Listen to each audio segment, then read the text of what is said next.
Et le thème qui m'a été demandé d'aborder, c'est le thème de la systématique liée aux théories de l'évolution. Je pense que pour bien comprendre ce thème, il faut prendre un parcours historique. Il faut prendre un parcours historique pour voir l'évolution des idées. Alors ce parcours historique, voilà comment je pense le traiter. Cette fois-ci, je vais faire, disons, un peu un pas de géant, l'histoire des idées jusqu'à l'arrivée, l'avènement de la théorie de l'évolution, et puis tous les points qui tournent autour de la théorie de l'évolution et de la systématique, j'allais dire jusqu'à ce qu'on appelle la théorie synthétique de l'évolution, qui s'est bâtie juste avant la dernière guerre mondiale. Ensuite, ce que je ferai le samedi prochain, c'est prendre pas mal de temps pour essayer de vous faire partager les joies et les misères de la cladistique, c'est-à-dire vous montrer comment, eh bien, d'une part, la systématique a été revue et corrigée par un apport théorique et ensuite par un apport technique, c'est-à-dire tout ce qui va tourner autour du moléculaire. Et la troisième séance, je voudrais, disons, tourner autour de quelques résultats intéressants de ces 10 dernières années sur la systématique. Et si j'ai le temps, vous donner l'impact de la systématique sur, j'allais dire, la vie presque de tous les jours.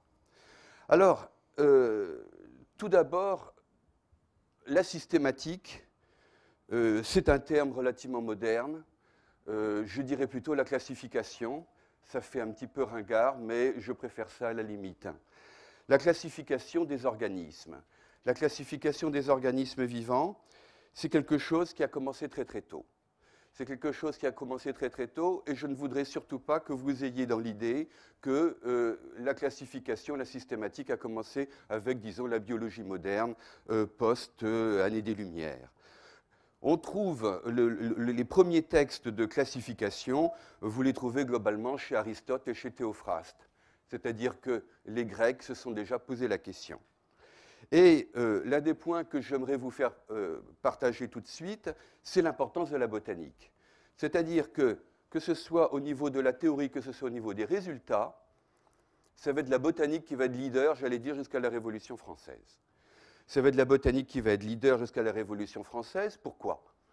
Eh bien, pour une raison extrêmement simple, pragmatique.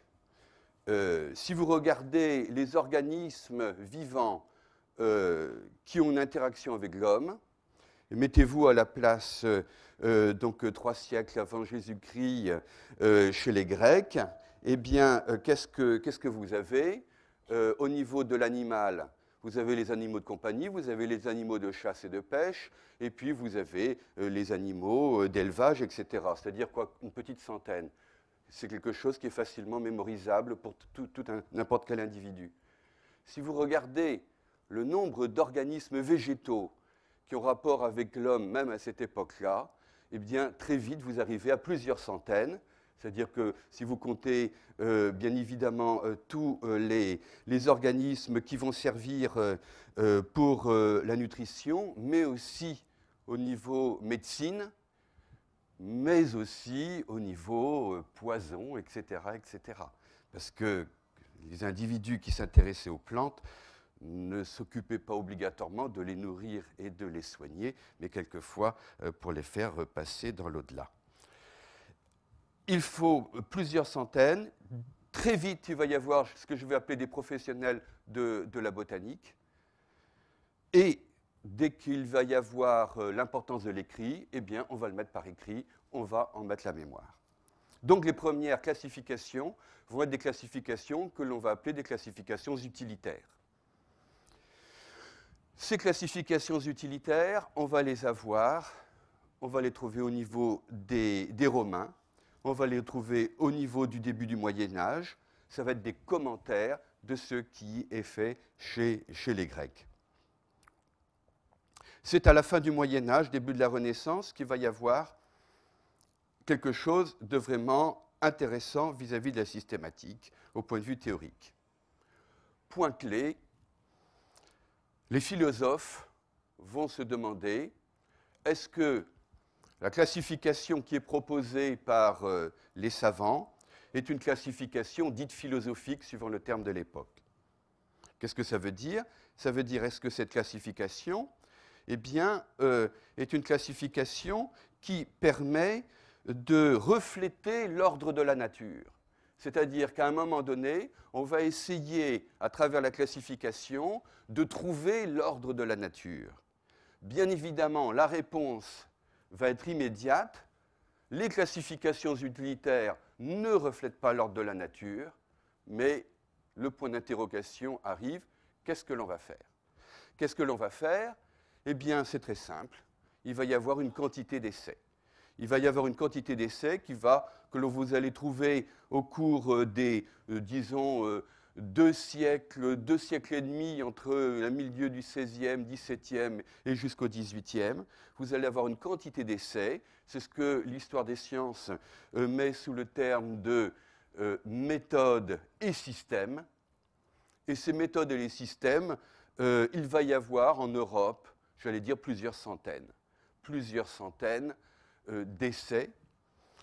Pour vous donner un nombre, dans le temps, quand je m'étais vraiment très, très intéressé à cela, j'en avais compulsé 80 à la bibliothèque du Muséum. Vous voyez, donc, il y en a encore beaucoup. Ces quantités d'essais et ces quantités de méthodes et de systèmes, eh bien, pourquoi ces essais? Ces essais vont être basés sur 2 choses. Premièrement, la méthode logique que l'on va adopter.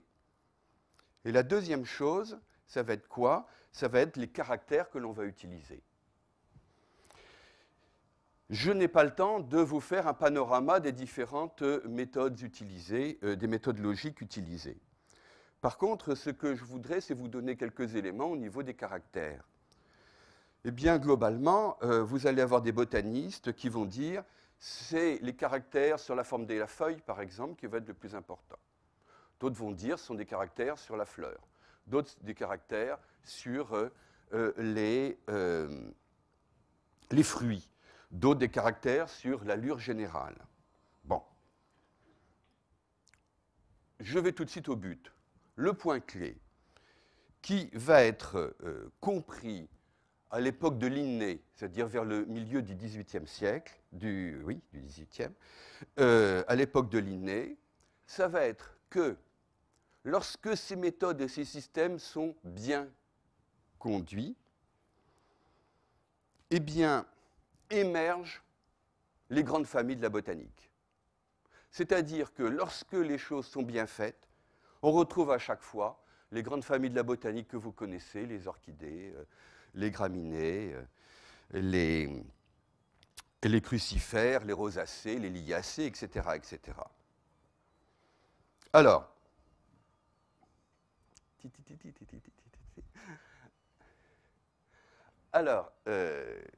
donc, ces grandes familles de la botanique sont retrouvées par ces essais, et Linné et ses contemporains, milieu du XVIIIe, vont faire à ce moment-là un constat qui est, je pense, l'un des constats les majeurs de cette époque-là. Si, en utilisant différents caractères, et si, en utilisant différentes logiques, on retrouve les grandes familles de la botanique, eh bien, ça veut dire qu'il y a sans doute une classification que l'on va retrouver de différentes manières, mais une classification à faire émerger.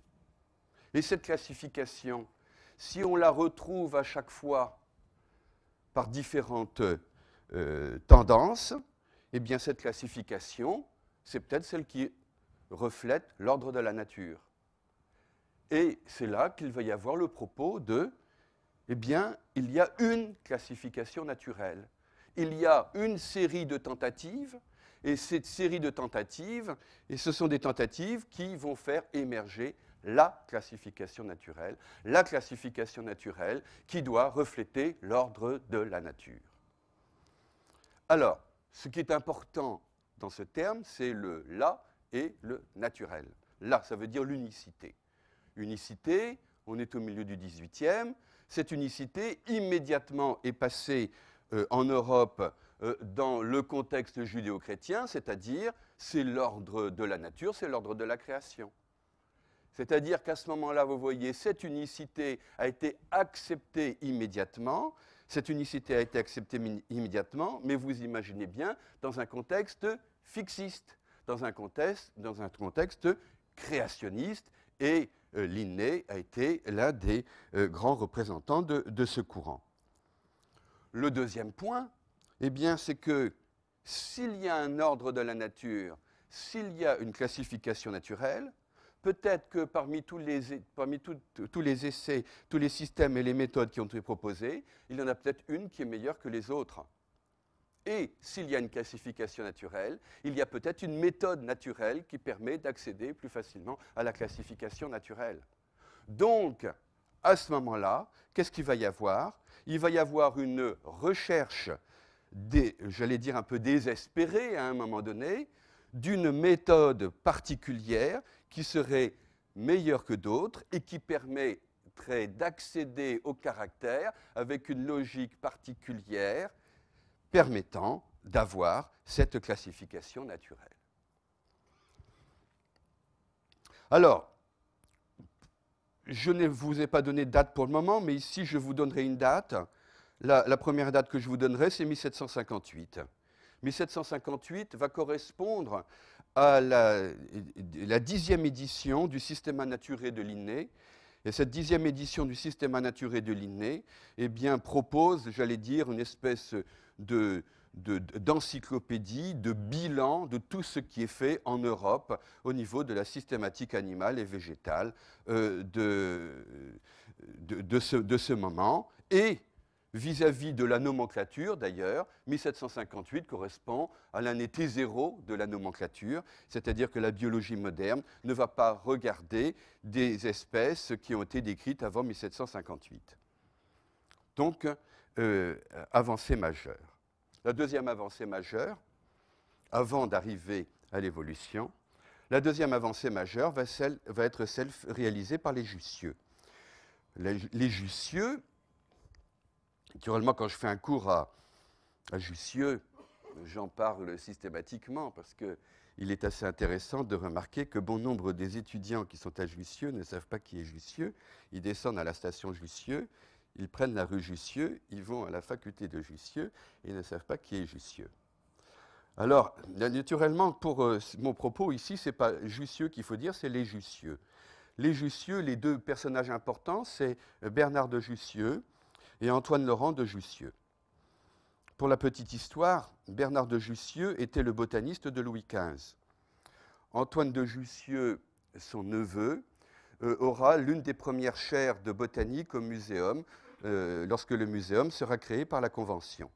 Et pour terminer sur ce que je venais de dire tout à l'heure, la station Jussieu, c'est la station Antoine Laurent de Jussieu. Alors, quel est le point clé? Eh bien, le point clé, là encore, pour la petite histoire, c'est Bernard de Jussieu qui a eu les idées géniales, et c'est Antoine Laurent de Jussieu qui les a rédigées et qui a su en profiter. Bernard de Jussieu va être à la base de ce qu'on appelle le système du Trianon. Qu'est-ce que le système du Trianon? Eh bien, le système du Trianon va être une avancée majeure au niveau de la systématique. Pourquoi? Eh bien, parce que Louis XV va passer une commande à Bernard de Jussieu. Il va lui dire, voilà, il y a le Trianon, je voudrais faire un jardin botanique au niveau du Trianon, et je voudrais que ce jardin botanique soit organisé suivant la classification naturelle. Alors, j'ai l'habitude de dire à ce moment-là que j'imagine, moi ça me fait rêver parce que à ce moment-là, j'imagine Bernard de Jussieu qui dit oui sire, puis il part et puis il se dit bon sang de bonsoir, qu'est-ce qui m'arrive? Bien, alors Bernard de Jussieu va amener un élément clé. Il va se dire comment je vais faire pour réaliser mon jardin botanique. L'idée de génie qu'il a, c'est de prendre une feuille de papier et d'essayer de mettre sur pied une carte de ce jardin botanique. Et en mettant sur pied une carte, qu'est-ce qu'il fait? Eh bien, il met pour chaque espèce, il met, disons, une petite touffe, un petit rond, puis il se dit, ben voilà, je vais mettre les espèces les plus proches, celles qui se ressemblent le plus, les plus proches les unes des autres. Donc, les espèces qui se ressemblent, je les mets ensemble. Ça va faire une espèce de petit bosquet que je vais appeler le genre. Les différents genres, je vais les mettre ensemble. Ça va faire un plus grand bosquet que je vais appeler la famille, etc., etc. Il va dire, mais sur quels critères je vais rapprocher ces espèces? Sur quels critères je vais rapprocher ces genres? Et c'est là qu'il va avoir l'idée géniale. Il va dire, je ne m'occupe pas de la ressemblance globale des organismes. Il faut que je trouve des caractères précis qui soient constants à l'intérieur de chacun de ces bosquets. C'est-à-dire que si je rassemble les espèces en genre, eh bien, je dois avoir au moins un caractère qui soit absolument constant qui les rassemble. Si je rassemble les genres en famille, je dois avoir au moins un caractère constant qui les rassemble, etc., etc. Et c'est là qu'il va arriver à définir un point qui est absolument clé pour le propos que je défends ici, c'est qu'il va comprendre que pour définir les familles, le caractère clé, c'est le plan d'organisation de la fleur. Le caractère clé pour réaliser les familles, c'est le plan d'organisation de la fleur. Il y a une fleur type orchidée, une fleur type crucifère, une fleur type rosacée, etc., etc. Donc il va réussir. Il va réussir dans son entreprise, et ce sera quelque chose qui sera retenu comme eh bien, le système du Trianon, qui sera repris par les botanistes. Et, vous voyez, on va arriver avec un livre publié par Antoine Laurent de Jussieu. Là, la date de publication de cet ouvrage est facile à retenir, c'est 1789. Et il va reprendre le système du Trianon, il va proposer cette méthode, et on arrive au niveau de la Révolution avec, eh bien, on a la méthode naturelle pour avoir la classification naturelle. C'est-à-dire qu'à un moment donné, eh bien, on a eu l'impression d'être arrivé, ça y est, je suis arrivé, je vais pouvoir décrire l'ordre de la nature. Soyons clairs, le système de Jussieu était extrêmement pertinent, extrêmement efficace, extraordinaire. Et personnellement, je suis en train actuellement de reprendre la phylogénie des plantes à fleurs. Et je me suis plongé dans des livres qui sont principalement publiés aux États-Unis. Et quand vous voyez que la majorité des familles, les 3/4 des familles qui sont dans les livres modernes, c'est entre parenthèses Antoine Laurent de Jussieu, vous dites que quand même, c'était pas si mal. Pour ceux qui connaissent la botanique dans la salle, c'est les Jussieu qui vont mettre sur pied la distinction monocotylédone, dicotylédone, par exemple, ce qui est quand même quelque chose de très important. Donc vous voyez, on se trouve maintenant au niveau de la Révolution avec une méthode qui permet d'arriver, il le pensait, à une classification naturelle. Ce qui est important maintenant, c'est que tout de suite, les zoologistes vont se saisir de cette idée. Tout de suite, les zoologistes vont se saisir de cette idée, et disons, j'allais dire en France, les 3 zoologistes marquants qui vont se saisir de cette idée, c'est qui? C'est Lamarck. Lamarck, excellent botaniste. Hein, la flore, la marque de Candolle est une grande flore célèbre d'avant la Révolution. Et il va appliquer au monde dit des animaux sans vertèbres les techniques de Jussieu. Et les 2 autres, ça va être Cuvier et Geoffroy Saint-Hilaire. Geoffroy Saint-Hilaire, principalement, qui va appliquer ces techniques au niveau des vertébrés, et Cuvier, qui va balayer l'ensemble du règne animal en se servant des idées de Lamarck. quelle est l'idée clé, principalement, qui va être défendue par Cuvier? Eh bien, là, l'idée clé est la suivante.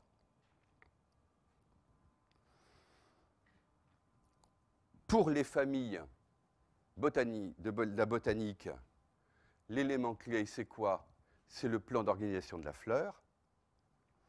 Pour les animaux, l'élément clé, c'est le plan d'organisation de l'animal.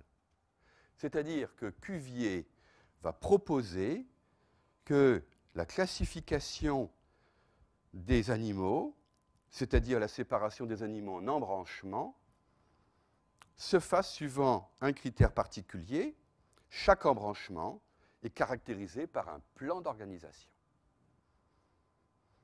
Il va proposer 4 embranchements.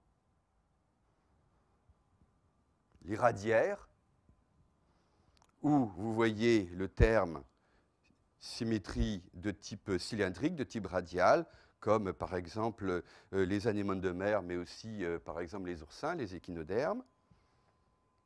Les articulés, qui vont rassembler pour lui les crustacés, les insectes, mais aussi les annélides. Les mollusques, où on va retrouver les gastéropodes, les céphalopodes, les lamellibranches, et les vertébrés. On en est actuellement à 37 embranchements. J'attire votre attention sur le fait que, comme on est passé de 4 à 37, eh bien on est passé de 4 en 37. Premièrement, en corrigeant les erreurs de Cuvier, c'est-à-dire que, par exemple, on a séparé très vite les échinodermes des cnidaires, on a séparé très vite les annélides des arthropodes, et puis on a trouvé d'autres organismes. Donc on est passé de 4 à 37, mais le pli était pris, le point clé, le plan d'organisation de l'animal. Donc, voilà, maintenant j'arrive, je vais faire un constat de ce que le point où on en est au niveau, disons, au moment, pendant la Révolution. Hein, ça revient à ça, pendant la Révolution. Le texte de Cuvier sur les 4 embranchements sera publié en 1798.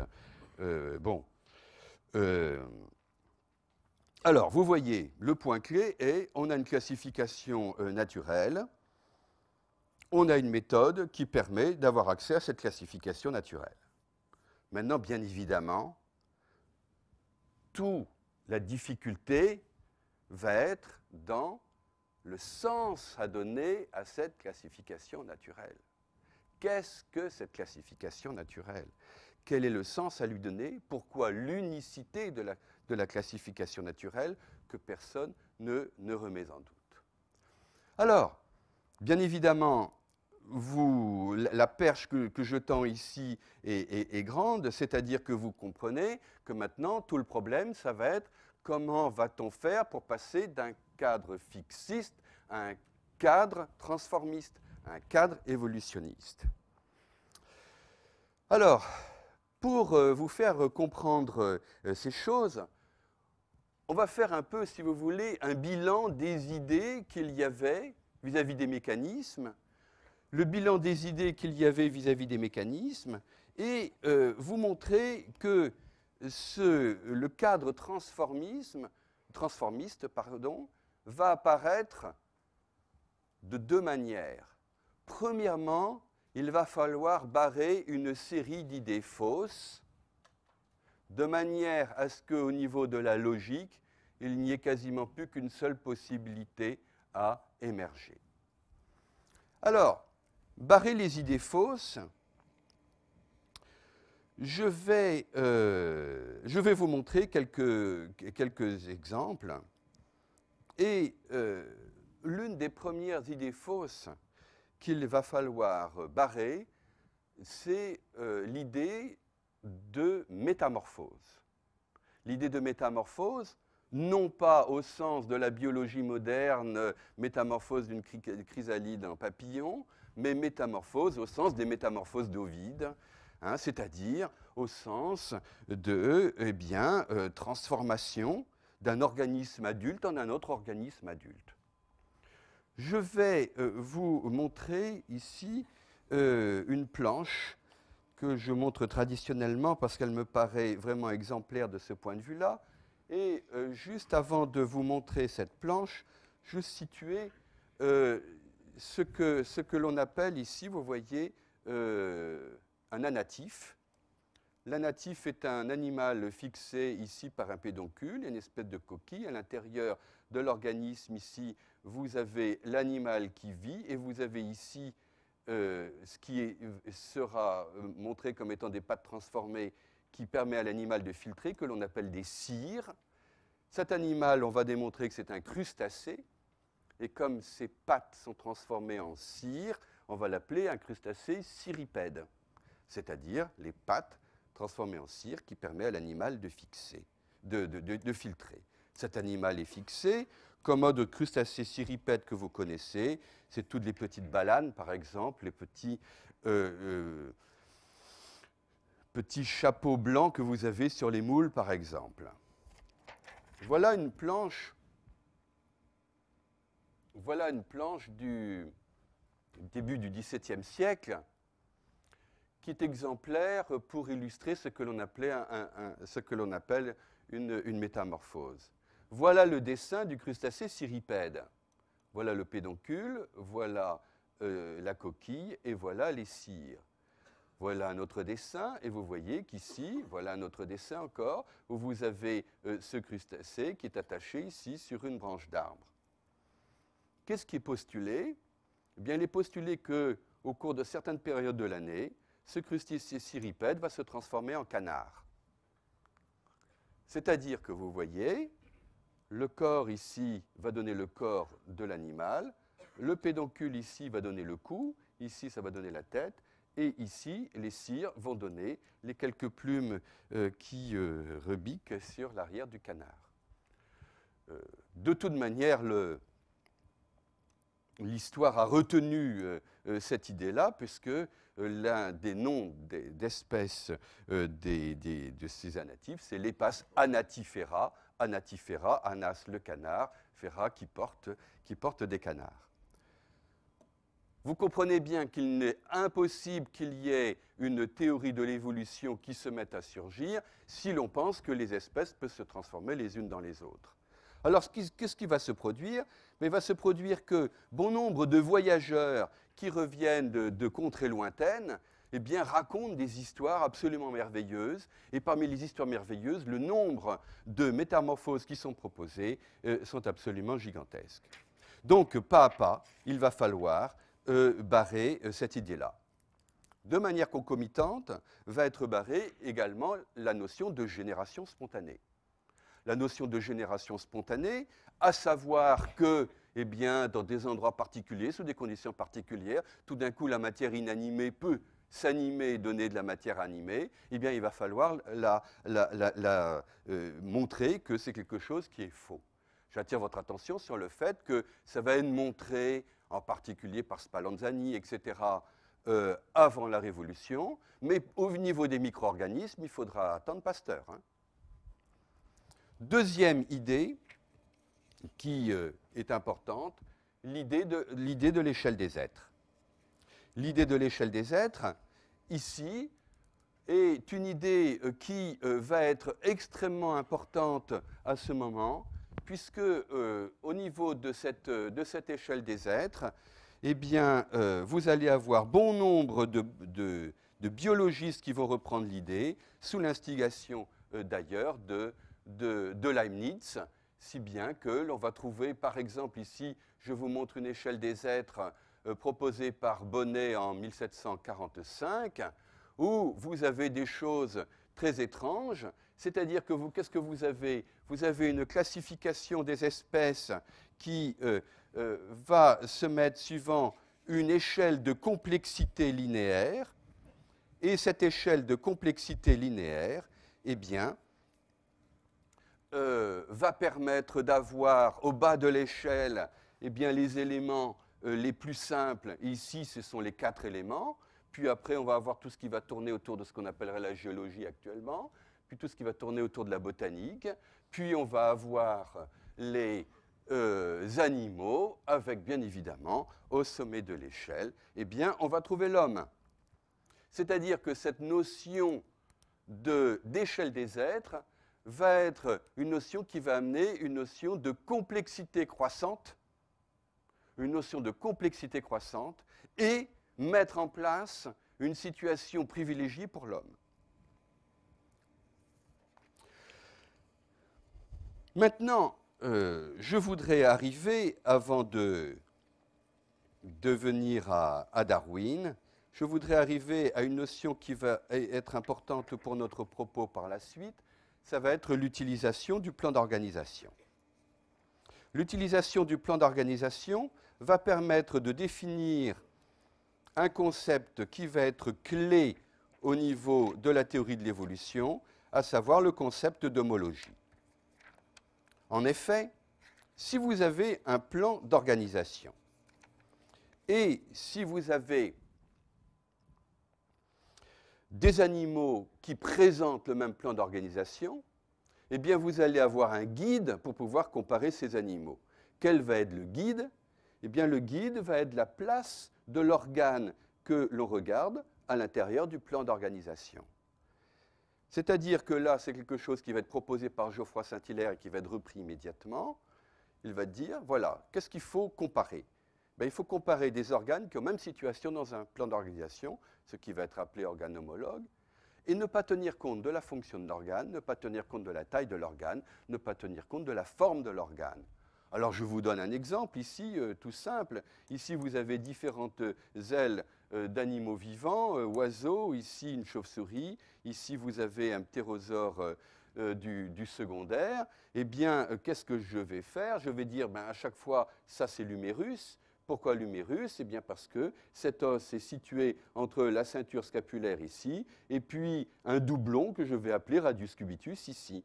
Ici, je vais avoir les métacarpiens ici, qui sont en hachuré. Ces métacarpiens sont situés entre le doublon radius cubitus d'une part, et puis les phalanges d'autre part. On voit bien que les métacarpiens ici, eh bien, n'ont pas la même forme, ni la même fonction. Juste pour la petite histoire, vous voyez le ptérosaure ici, eh bien, l'allongement de l'aile va être fait par le doigt numéro 5. Ce doigt numéro 5, c'est celui que nous avons l'habitude d'appeler le petit doigt. Hein. Donc là, la notion de forme et de fonction va jouer.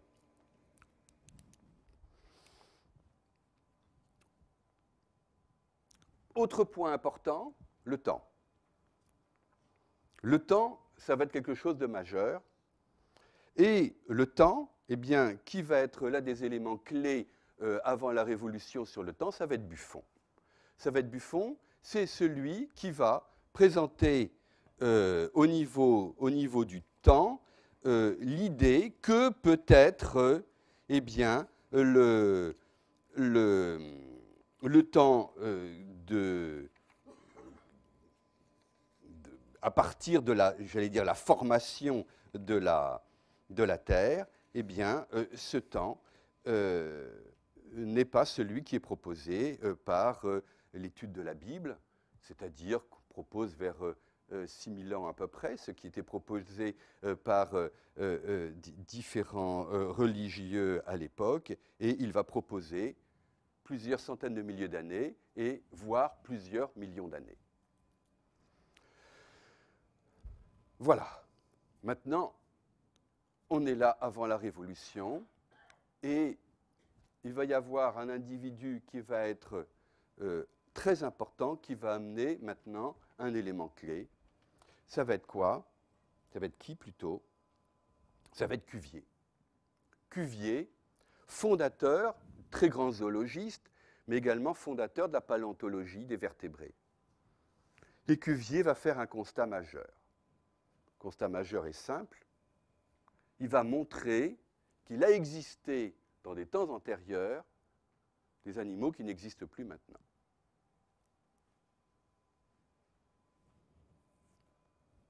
En corollaire, il va montrer d'ailleurs que les climats vont changer, que les animaux que l'on trouve dans des contrées lointaines actuellement pouvaient être en Europe, Par exemple, il va montrer que au niveau des berges de la Seine, à un moment donné, il y avait des crocodiles. Alors vous imaginez l'impact à l'époque, mais surtout, le point clé, il va montrer qu'il y a des organismes qui vivaient, qui n'existent plus maintenant. Donc il va démontrer ce que j'appelle la mort des espèces. Il va montrer que les espèces disparaissent. Donc, vous voyez que maintenant, au niveau de la Révolution, et juste au début disons, du consulat, eh bien, on arrive à ce point clé. On a une bonne classification. On sait se servir des caractères. On sait que les métamorphoses à la Ovid n'existent pas. La génération spontanée, on l'imagine encore pour les micro-organismes, mais pas pour les autres. Et on sait que les espèces meurent. Donc maintenant, vous avez en réalité deux solutions logiques. C'est, premièrement, vous êtes dans un cadre créationniste. Si vous êtes dans un cadre créationniste, eh bien, vous imaginez qu'à un moment donné, les espèces ont été créées, mais vous voyez bien que vous avez un problème majeur. Les espèces créées, grand N espèces créées à un moment donné, s'il y a mort des espèces, grand N tend vers 0. Comment vous en sortir? Par un système de création multiple. C'est-à-dire que Cuvier, il l'a dit, mais il ne l'a pas écrit, mais les élèves de Cuvier vont le dire, eh bien, on va proposer des systèmes de catastrophes où il va y avoir des créations après chacune des catastrophes. Deuxième hypothèse, eh bien, une hypothèse transformiste, c'est-à-dire que les espèces se transforment les unes dans les autres au cours du temps, et à ce moment-là, s'il y a des espèces qui disparaissent, eh bien, comme il y a des espèces qui sont créées, eh bien, à ce moment-là, vous avez quelque chose qui est logique dans cette histoire-là. Cuvier va être un défenseur acharné du fixisme, et je fais juste une petite parenthèse extrêmement intéressante pour vous montrer que quand même, quand on travaille bien au niveau de la science, peu importe les idées autres extérieures à la science que l'on a, à l'époque, Cuvier, grand zoologiste et grand paléontologue éminemment fixiste, ce sera lui qui amènera les arguments majeurs qui seront repris par les évolutionnistes pour, comment dirais-je, avoir des arguments pour leur hypothèse transformiste.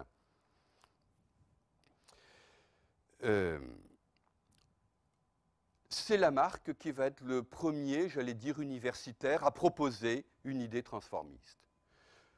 Son idée transformiste, il va la proposer dans le cours d'introduction qu'il va donner en 1802 au Muséum et dans ce livre célèbre édité en 1809 qui s'appelle La philosophie zoologique. Lamarck va proposer un transformisme, mais va proposer un transformisme, j'allais dire, un peu ambigu, étant donné qu'il va être obligé de postuler de la génération spontanée.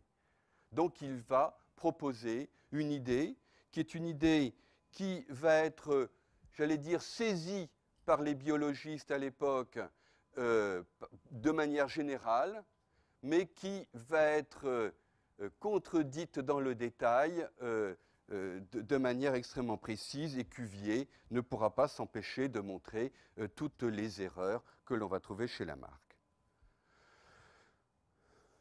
Si vous avez des questions tout à l'heure sur Lamarck, je répondrai, mais je préfère tout de suite passer à Darwin, étant donné que ça va être Darwin qui va être l'élément clé sur la théorie de l'évolution. Pour la petite histoire, Darwin est né en 1809, c'est-à-dire l'année de la publication de la philosophie zoologique de Lamarck. J'aime bien cette coïncidence.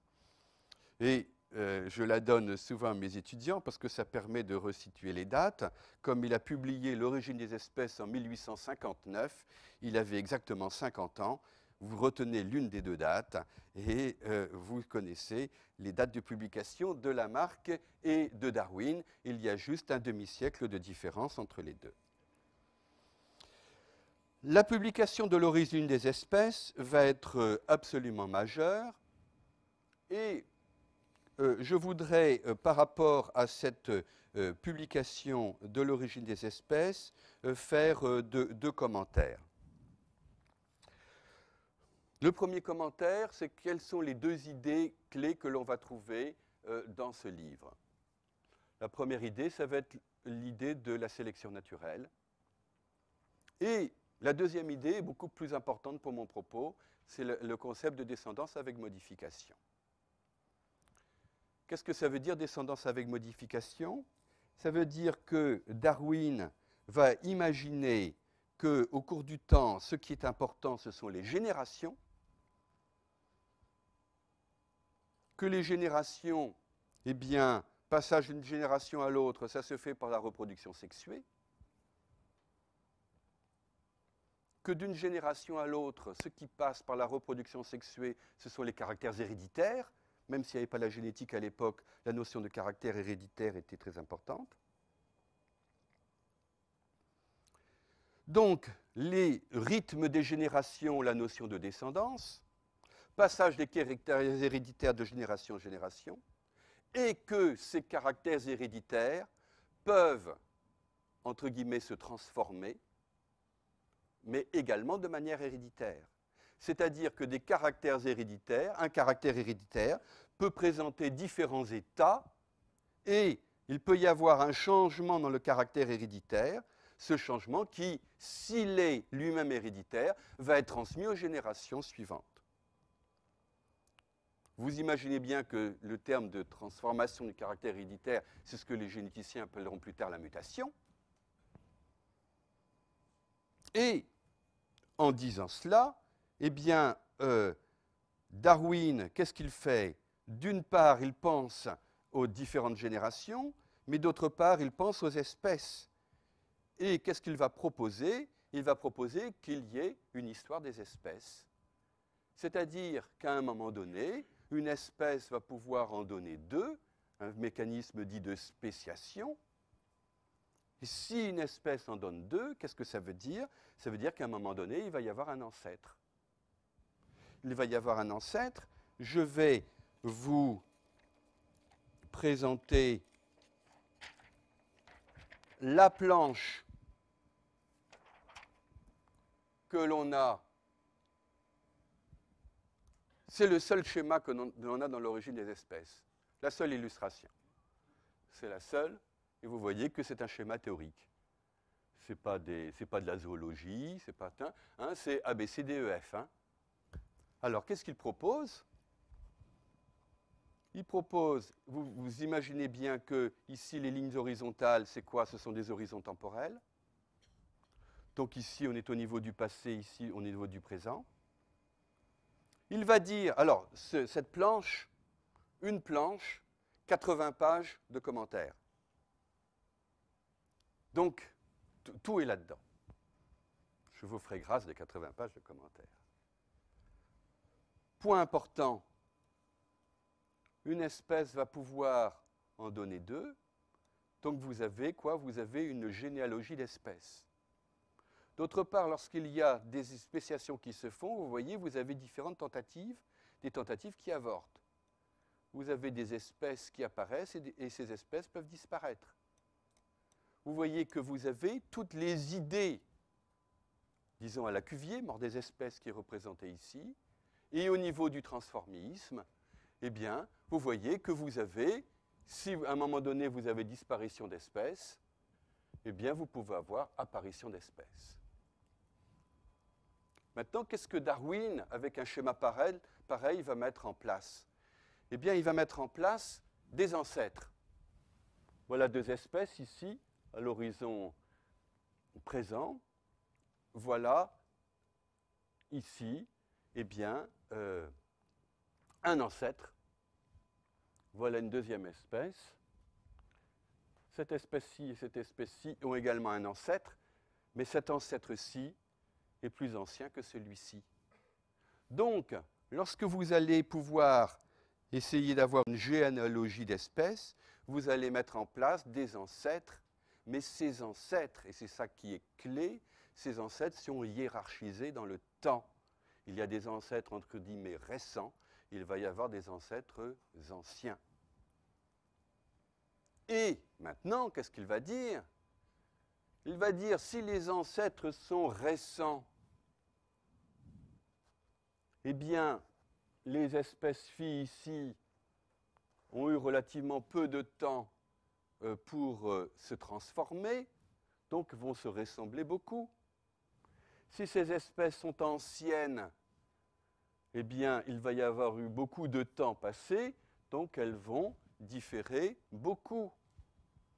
D'autre part, les espèces qui sont là vont hériter des caractères de l'ancêtre hypothétique commun. Alors, eh bien, pour conclure sur cet exposé, au niveau darwinien, je vais vous proposer cet extrait de l'origine des espèces que systématiquement je reprends en anglais parce que l'anglais de Darwin est extrêmement concis, mais que l'on va traduire et commenter.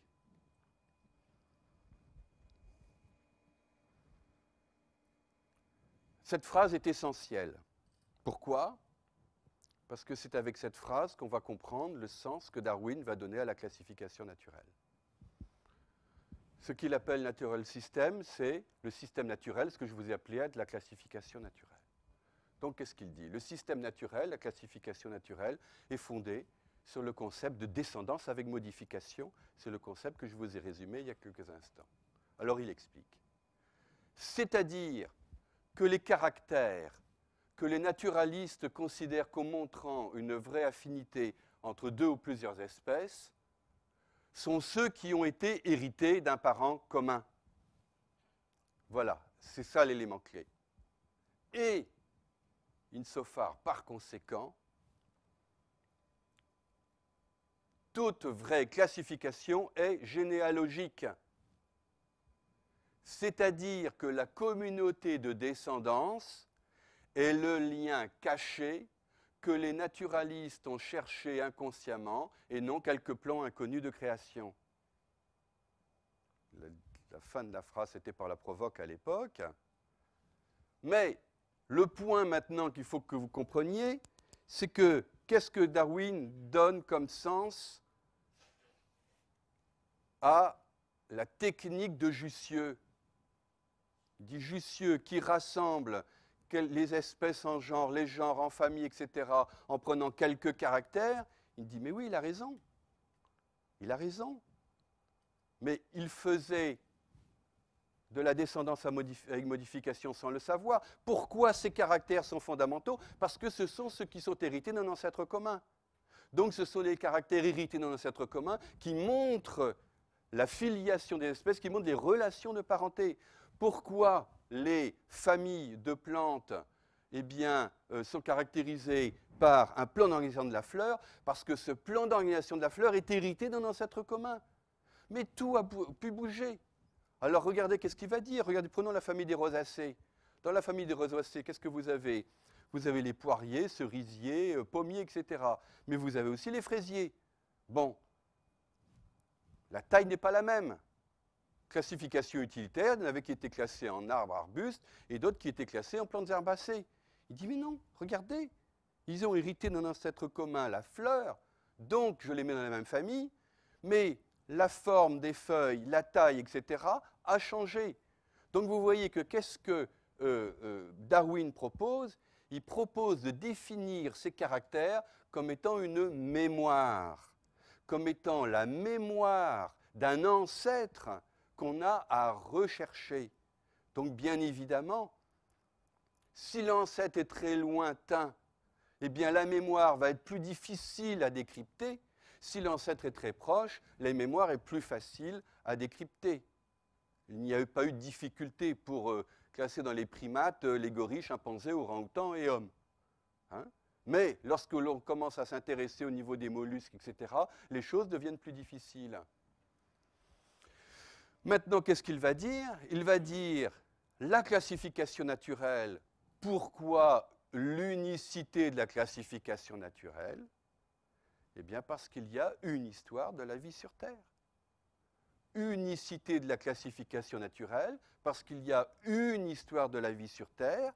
La classification généalogique, ça veut dire quoi? Ça veut dire que si je retrouve toutes les relations de parenté, je peux faire une classification, et si je fais une classification, je dois pouvoir trouver une phylogénie. Alors, vous voyez, l'élément maintenant que je veux vous faire passer, c'est que la révolution darwinienne va être au niveau de la systématique une révolution au niveau du sens, mais ça ne va pas être une révolution au niveau de la pratique. C'est-à-dire que la pratique, vous voyez, à la Jussieu, à la Cuvier, à la Lamarck, à la Geoffroy-Saint-Hilaire, va continuer. C'est-à-dire qu'on va rechercher ces caractères, mais on va leur donner un sens différent. C'est-à-dire qu'on va basculer d'un cadre dans un autre, d'un cadre fixiste dans un cadre qui est un cadre transformiste. L'un des premiers qui va basculer et qui va être l'un des parangons du transformisme en Allemagne, ça va être quoi? Ça va être qui plutôt? Excusez-moi, ça va être Ernst Haeckel. Ernst Haeckel, que certains d'entre vous connaissent de nom. Ernst Haeckel, grand zoologiste, embryologiste allemand, va immédiatement comprendre l'importance de la théorie darwinienne et il va passer à l'acte. C'est-à-dire que vous voyez l'arbre de Darwin, C, A, B, C, D, E, F. Voilà le premier arbre phylogénétique publié, 1766. 7 ans après l'origine des espèces. Pardon, 1866, c'est mieux. 1866, 7 ans après l'origine des espèces, vous imaginez, c'est très vite.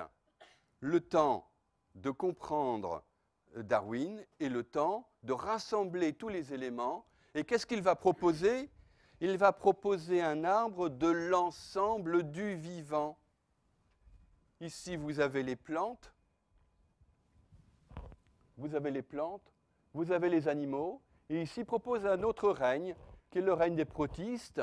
Le règne des protistes où on va avoir tous les organismes unicellulaires qui sont découverts au fur et à mesure à l'époque, la microscopie d'une part, et l'étude du milieu marin d'autre part. Avec des curiosités, par exemple les éponges ne sont pas mises dans les animaux, mais sont mises au niveau des protistes. L'arbre suivant de 72, les éponges seront au niveau des protistes. Et vous voyez, qu'est-ce qu'il fait? Il imagine un ancêtre commun à l'ensemble des animaux, un ancêtre commun à l'ensemble des végétaux, un ancêtre commun à l'ensemble des protistes, et un ancêtre commun à tout cet ancêtre commun qu'il va appeler une monère, et qu'il imagine être une complexité proche de celle des bactéries qui sont en train d'être découvertes.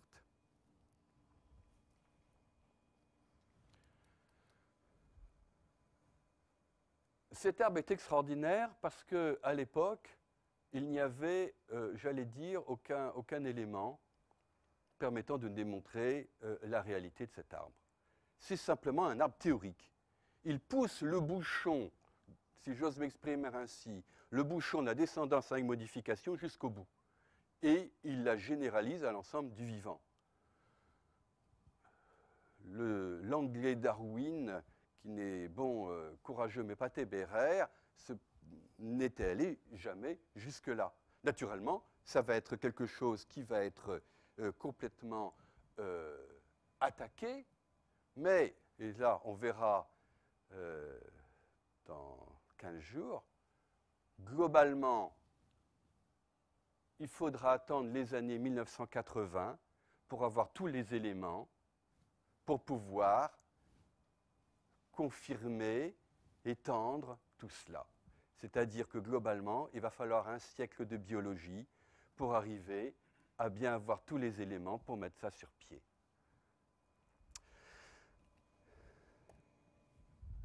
En quelques minutes maintenant, je vais vous dire ce qui va se passer vis-à-vis de la systématique. jusqu'à la Deuxième Guerre.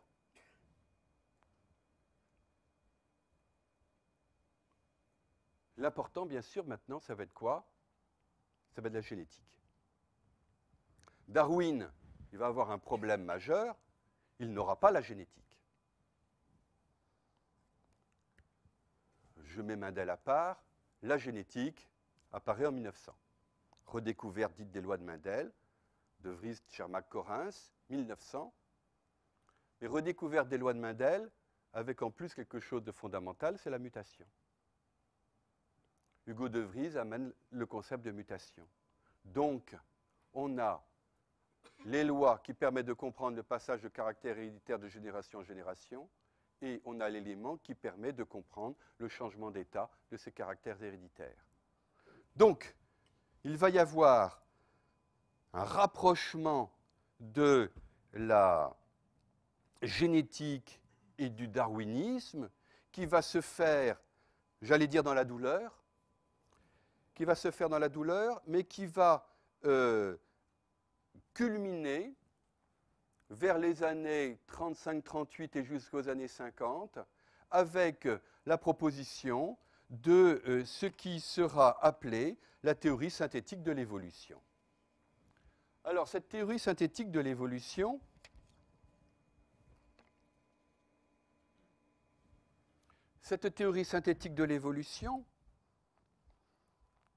comment elle va apparaître?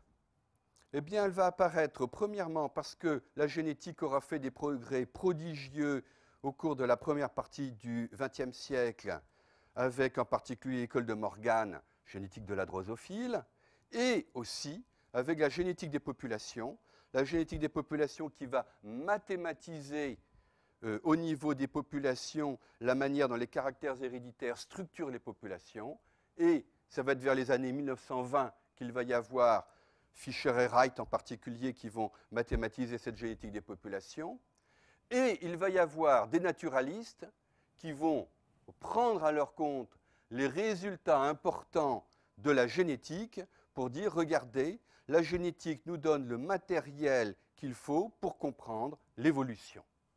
Alors, au point de vue histoire des sciences et sociologie des sciences, c'est quelque chose de vraiment très intéressant parce que les différents protagonistes de cette théorie synthétique de l'évolution vont se retrouver tous à New York, principalement à l'université de Columbia, juste avant la guerre, et il va y avoir un zoologiste, Ernst Mayr, un botaniste, Stebbins, un paléontologue des vertébrés, Simpson, et puis Huxley qui passe par là de temps à autre, et un généticien extrêmement brillant, immigré russe venant de Saint-Pétersbourg, Théodosius Dobzhansky, qui va permettre de synthétiser les choses. Alors, quels sont les principes de base que j'ai repris ici de cette théorie synthétique de l'évolution et que je vous propose? Eh bien, je vais commenter les phrases. Les phrases, je les ai traduites d'un bouquin de Dobzhansky, mais c'est quand même quelque chose d'important. L'hérédité est particulière et d'origine exclusivement génétique. Qu'est-ce que ça veut dire? Ça veut dire que l'hérédité, c'est l'hérédité qui est portée par les chromosomes.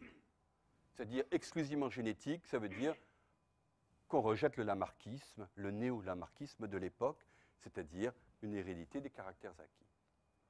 Il y a une énorme variabilité dans les populations naturelles. Les populations naturelles, lorsque vous les regardez, vous voyez que eh bien, tous les organismes ne sont pas tous identiques. Les organismes vont varier légèrement suivant différents critères, caractères, et il y a une variabilité naturelle qui arrive principalement par la mutation. Troisième point, l'évolution se déroule dans des populations distribuées géographiquement. Ça veut dire quoi? Ça veut dire que lorsque vous avez des populations qui vont se trouver isolées géographiquement, eh bien ces populations isolées géographiquement vont évoluer indépendamment les unes des autres et vont pouvoir être à la source de nouvelles espèces. Quatrième point, l'évolution procède par modification graduelle des populations. Qu'est-ce que ça veut dire? Ça veut dire que ces populations, comme je vous disais, peuvent évoluer, mais on insiste ici sur un gradualisme. C'est un point sur lequel je n'ai pas insisté. Ça veut dire que les choses vont se faire pas à pas, petit changement par petit changement, un peu comme un mathématicien verrait un dy sur dx. Les changements dans les populations sont le résultat de la sélection naturelle. La sélection naturelle va prendre prise sur les caractères héréditaires et les caractères héréditaires qui sont légèrement différents, et ça va être la sélection naturelle qui va orienter l'évolution des populations. Et l'idée qui vient, c'est que cette orientation des choses suivant la sélection naturelle va se faire vers une meilleure adaptation des organismes, vers un progrès des organismes, comme c'était proposé. Et en dernier point, la macroévolution, c'est-à-dire ce que l'on imaginait être la différence entre les embranchements, etc., quelque chose à très haut niveau, eh bien, est proposé comme étant que le prolongement dans le temps de ces processus. Donc, maintenant, je conclus ce cours en vous disant que vous voyez qu'on a, au moment de la Deuxième Guerre mondiale, une synthèse. Une synthèse qui va être laquelle? Qui va être que l'on peut avoir, grâce à la génétique, les éléments clés qui permettent de comprendre le concept de descendance avec modification, le complexe de la sélection naturelle. Dans ce cadre, eh bien, les paléontologues, les zoologistes vont proposer une structuration du vivant. Mais cette structuration du vivant va se faire dans un cadre, vous voyez qu'il y a un cadre de progrès continuel, de meilleure adaptation, et il y a un cadre difficile d'utilisation des fossiles. Alors, ce que je vous propose, c'est de voir ça the next time.